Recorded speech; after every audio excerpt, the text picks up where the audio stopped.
बिस्मिल्लाहिर्रहमानिर्रहीम, अस्सलाम वालेकुम। मैं असदुल्ला खान हूँ। इस्लामाबाद हाई कोर्ट के बाहर इस वक्त मैं खड़ा हूँ।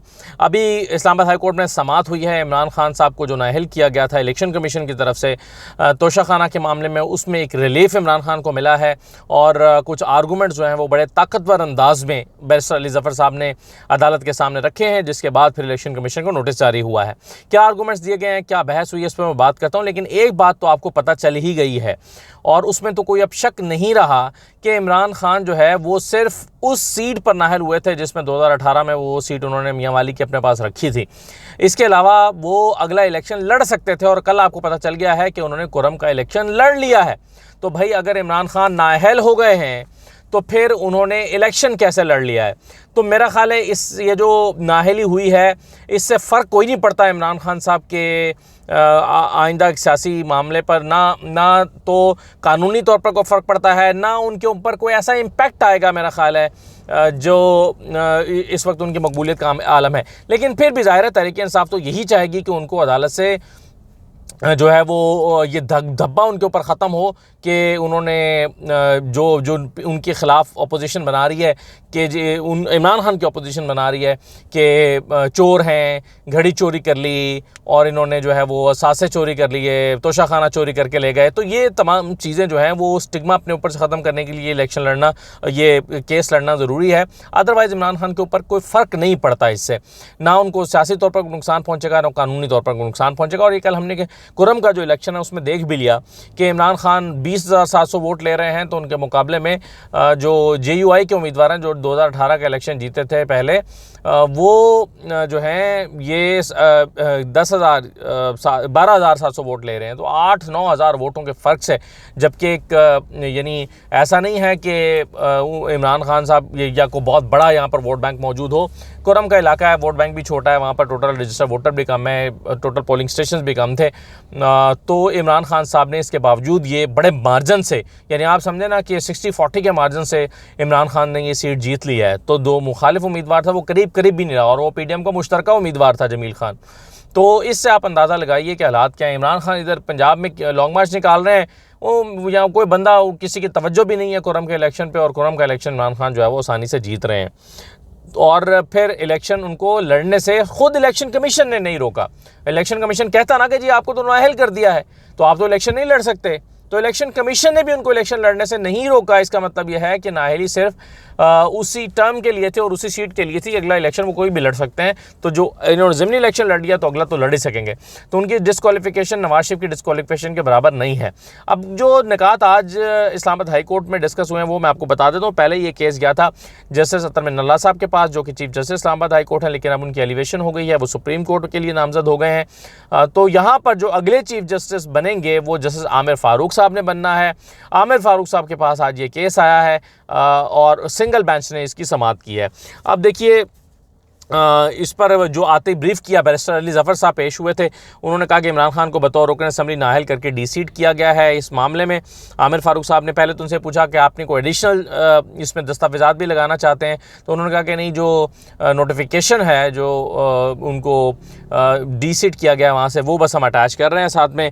आमिर फ़ारूक साहब ने पूछा कि क्या ये रेफरेंस जो है वो स्पीकर की तरफ से आया? उन्होंने कहा जी हाँ, ये स्पीकर की तरफ से आया रेफरेंस, जिसको जो है वो जिसमें इलेक्शन कमीशन ने इमरान खान को डिस्क्वालीफाई किया है।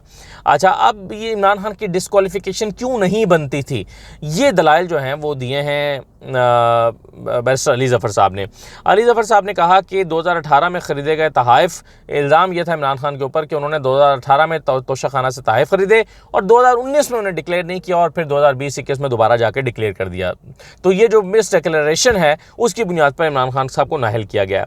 अब उन्होंने ये कहा कि इमरान खान साहब की डिस्क्वालिफिकेशन 62(1)(f) में मांगी गई थी, लेकिन इलेक्शन कमीशन ने सादिक और अमीन की बुनियाद पर नाअहल नहीं किया, क्योंकि वो कोर्ट ऑफ लॉ ही कर सकती है। कोर्ट ऑफ लॉ में उन्होंने कहा कि हाई कोर्ट और सुप्रीम कोर्ट तो फॉर श्योर है, शायद इसमें इलेक्शन ट्रिब्यूनल भी आता है, लेकिन उन्होंने कहा कि हाई कोर्ट और सुप्रीम कोर्ट तो ज़रूर इलेक्शन जो कोर्ट ऑफ लॉ है वो इसमें कर सकते हैं। तो चूंकि election commission court of law नहीं है और वो 62(1)(f) की डिक्लेरेशन दे नहीं सकते थे, तो इसकी बुनियाद पर उन्होंने सादिक और अमीन की बुनियाद पर नाअहल नहीं किया और उन्होंने किया है 63(1)(p) की बुनियाद पर नाअहल। अच्छा, अब उन्होंने ये भी कहा कि यहाँ इलेक्शन कमीशन को करना ये चाहिए था कि जब 62(1)(f) में वो नहीं कर सकते और उनके पास तो रेफरेंस ही 62(1)(f) का आया था ना जी।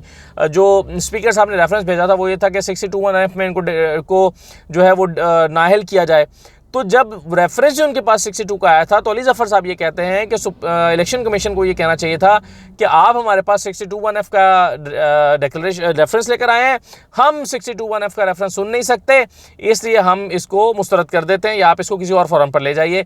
ये कहने की बजाय वो 63(1)(p) पर चले जाए, खुद ब खुद 63(1)(p) पे चले गए। ये इलेक्शन कमीशन ने किया जो कि नहीं कर सकता था election commission. Barrister Ali Zafar साहब का ये ख्याल है। तो उन्होंने कहा कि इसमें जिस सेक्शन का इलेक्शन एक्ट 2017 के जिस सेक्शन को बुनियाद बनाया गया है वो सेक्शन 137 है, और 137 ये कहता है कि किसी शख्स के जुर्म के इर्तिकाब के 120 दिन के अंदर अंदर उसके खिलाफ कार्रवाई हो सकती है, उसके बाद नहीं हो सकती। तो यूं भी ये डिस्क्वालिफिकेशन नहीं बनती, क्योंकि इस बात को अब 3-4 साल हो गए हैं। तो इमरान खान साहब को 120 दिन के अंदर अंदर इसमें जो है वो एक्शन लिया जा सकता था 137 में, अगर इस पर बनता था। तो ये हवाला भी दिया उन्होंने, क्योंकि ये वाज़े मैं पहले भी अपनी वीडियोस में 137 आपको पढ़ के सुना चुका हूँ। उसमें वाज़े तौर पर लिखा है कि जी किसी भी शख्स के खिलाफ 120 दिन के अंदर कार्रवाई की जा सकती है। तो ये जो है वो इसमें क्वालिफाई नहीं करता। फिर उन्होंने कहा कि 2 और आर्टिकल्स का हवाला दिया गया है, 167A और 173। 167A करप्ट प्रैक्टिसेस है और 173 जो है मेकिंग और पब्लिशिंग अ फॉल्स स्टेटमेंट और डिक्लेरेशन।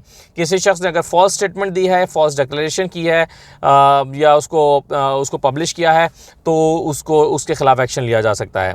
अच्छा, अब उन्होंने कहा कि इस पर जो सज़ा बनती है इन कवानीन के तहत, अगर किसी शख्स को आपने सज़ा देनी है तो वो ट्रायल के बाद बनती है पेनल्टी ऑफ करप्ट प्रैक्टिस, और वो क्या है 3 साल की सज़ा या 1 लाख जुर्माना। वो कहते हैं कि जी अगर इमरान खान के ख़िलाफ़ ट्रायल होता है और उस ट्रायल में ये गिल्टी पाए जाते हैं तो उनके खिलाफ 3 साल की सज़ा या 1 लाख जुर्माने की सज़ा हो सकती है, या दोनों हो सकती हैं। नाअहली नहीं हो सकती। नाअहली की सज़ा जो है यानी खाली आप नाअहल कर दें जबकि ये सज़ाएं शामिल ना करें और ट्रायल ना हुआ हो तो ये मुमकिन नहीं है। तो वो कहते हैं कि जी 167A और 173 जो है इसको में पहले ट्रायल होना चाहिए था और उसके बाद इमरान खान की ये सज़ाएं होनी चाहिए थी। तो इनकी बुनियाद पर इलेक्शन कमीशन की तरफ से नाअहली का कोई जवाज़ ही पैदा नहीं होता। फिर उन्होंने कहा कि इलेक्शन कमीशन का कहना है कि उन्होंने ट्रायल के लिए भेजा है और ट्रायल के लिए भेजने के लिए जो पावर वो लेकर आते हैं अपने पास, वो 63(1)(p) की पावर इस्तेमाल कर रहे हैं कि जो हमारे पास 63(1)(p) की पावर है उसके तहत हम ये ट्रायल के लिए भेज रहे हैं। तो ये आज उन्होंने आर्गूमेंट दिए हैं और उन्होंने कहा कि जी ये चूँकि इलेक्शन कमीशन ने अपने दायरा इख्तियार से बढ़कर काम किया है, अपने दायरा इख्तियार से तजावुज़ करके ये फ़ैसला दिया है, तो इसलिए ये फ़ैसला नहीं बनता। तो उस पर जो है वो सबसे पहले तो जस्टिस आमिर फ़ारूक साहब ने कहा कि ठीक है हम नोटिस जारी कर देते हैं, और उन्होंने इलेक्शन कमीशन को नोटिस जारी कर दिया कि आइए आप आकर जवाब दीजिए कि इन एतराज़ात का आपके पास जवाब क्या है। तो उस पर डेट पड़ रही थी, तो फिर बैरिस्टर अली ज़फ़र साहब ने कहा कि मेरी दरख्वास्त ये है कि आप इस ऑर्डर को सस्पेंड कर दें। तो आमिर फ़ारूक साहब ने कहा कि सस्पेंड नहीं करते, मैं ये कर देता हूँ कि इलेक्शन शेड्यूल जारी करने से जो है वो रोक देते हैं कि जब तक इस मामले का फ़ैसला ना हो जाए तो इलेक्शन का शेड्यूल जारी ना किया जाए। मियाँ वाली में जो इलेक्शन यानी इमरान खान को जिस सीट से डी-सीट किया गया है, मियाँ वाली की सीट, उससे उनको जो है उसमें इलेक्शन कमीशन को इलेक्शन शेड्यूल जारी करने से रोक दिया है। तो अब जब तक इस केस का फ़ैसला नहीं होगा, मियाँ वाली की सीट पर इलेक्शन नहीं होगा, और उसके अगर ये डिसाइड हो जाता है और कि वाकई इमरान खान नाअहल हो गए हैं तो फिर इलेक्शन होगा। अदरवाइज़ अगर इस्लामाबाद हाई कोर्ट इस नतीजे पर पहुँचे कि नहीं इलेक्शन कमीशन का मैंडेट ही नहीं बनता था कि वो इस केस में सज़ा दे, तो फिर जाहिर है वो ये नहीं हो पाएगा। समाअत बहरहाल 10 नवंबर तक मुलतवी कर दी गई है और इलेक्शन कमीशन को मियाँ वाली में इलेक्शन शेड्यूल जारी करने से रोक दिया गया है। तो ये इस्लामाबाद हाई कोर्ट की समाअत थी। ये अब हम जा रहे हैं बहुत ही अहम केस के लिए सुप्रीम कोर्ट में 1 बजे केस लगा हुआ है इमरान खान साहब के ख़िलाफ़ तौहीन अदालत का, और वो केस जो है इमरान खान के लॉन्ग मार्च के इस्लामाबाद पहुंचने के हवाले से है। तो इस पर हम चलते हैं, उसमें देखते हैं कि वहाँ पर क्या होता है, वो मैं आपको अपडेट करूँगा। फिलहाल इजाज़त दीजिए, अल्लाह हाफ़िज़।